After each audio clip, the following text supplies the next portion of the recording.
On a recent Face the Nation, the Bishop of Washington, D.C., Wilton Gregory, and Episcopal Bishop Marianne Buddy talked about the role of religion in the world today.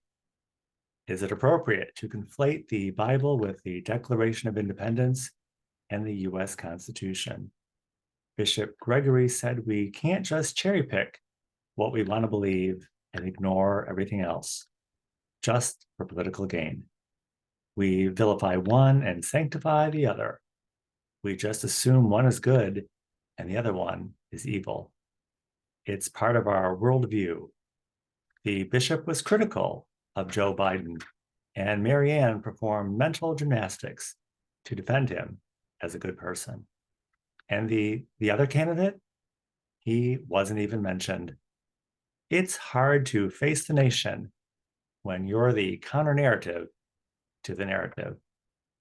The state is not our master because we have free will, and religion is not our religion because we have a conscience, and God finds us there.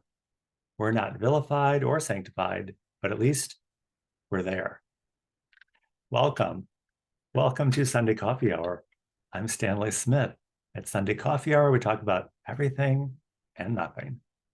This Sunday, we talked about kindness and how Zoom can be impersonal, about passing the hand sanitizer after passing the peace, and being on a track for life and a track for college.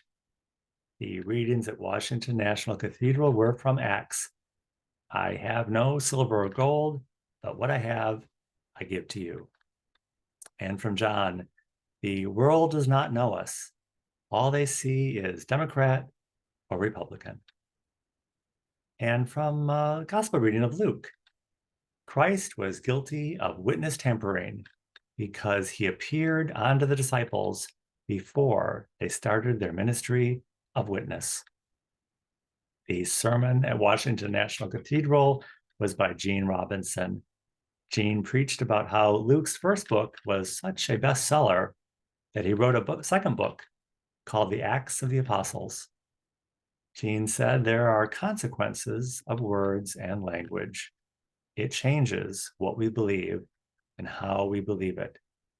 Words and meaning become useless when we use them to proclaim people useless or even deny their existence. Gene said some of us are invited to make an entrance at the beautiful gate of language, and others are relegated to the service entrance of demeaning words. We live in a pluralistic culture. Most of us are open to entering at either gate because it moves the narrative along, but we don't assume it's going to be our permanent identity.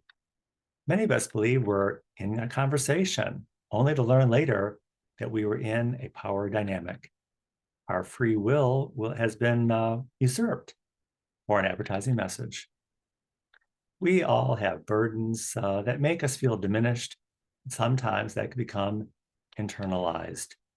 We come to church to be reassured by familiar language and to be seen as God sees us. What we hear is not always so reassuring. And often it's more about social justice than about hearing God's message. Sometimes we experience the witness of healing.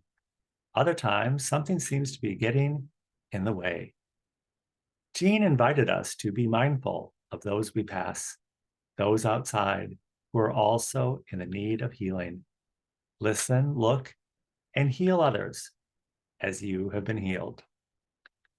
At St. James, Lisa preached about being a witness. Lisa said something extraordinary happened since last we gathered. Lisa asked how many of us happened to witness the solar eclipse. Lisa asked for a raise of hands. Had we witnessed it here, or did we travel to the path of totality? Did we speak with someone who had? Lisa said there's a difference between being a witness and being a witness to a witness. From our somewhat limited experience here in the Midwest, most of us did witness something, even if it didn't compare to what others saw elsewhere. Lisa said on the plaza at St. James, Many gathered there and in the surrounding streets to witness the eclipse. People shared glasses to get a glimpse of the event. There was a shared sense of connection and community. Here in the continental United States, we experienced it. But what about people on the other side of the world? Lisa reminded us that we're called to witness something that happened almost 2,000 years ago on the other side of the planet. It was something we didn't see firsthand or experience, and we've been denied the opportunity to talk to those who did witness it.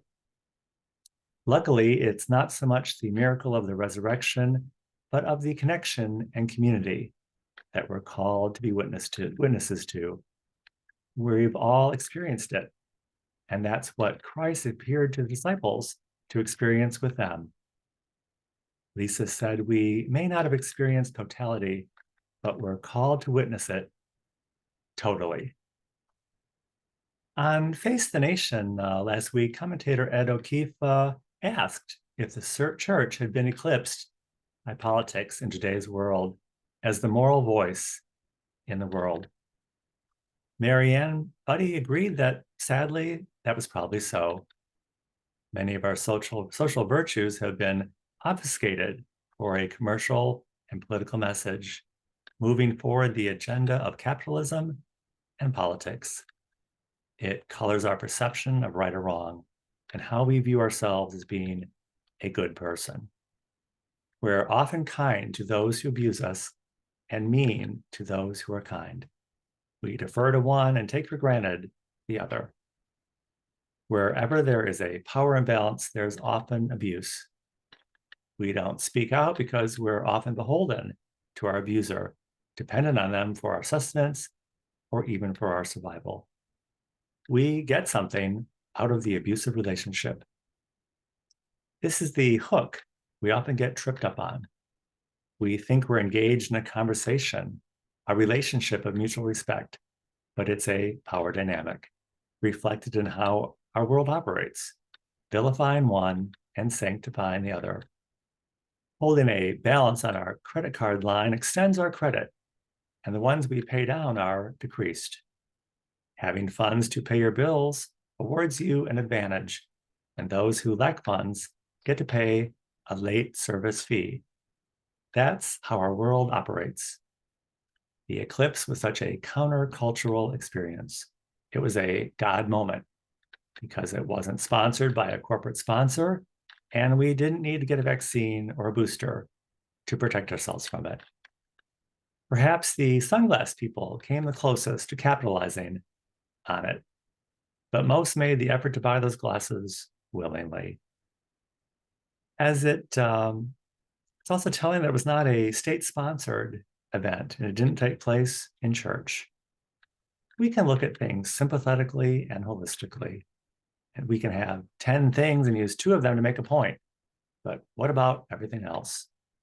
The eclipse was a singular event and a God moment.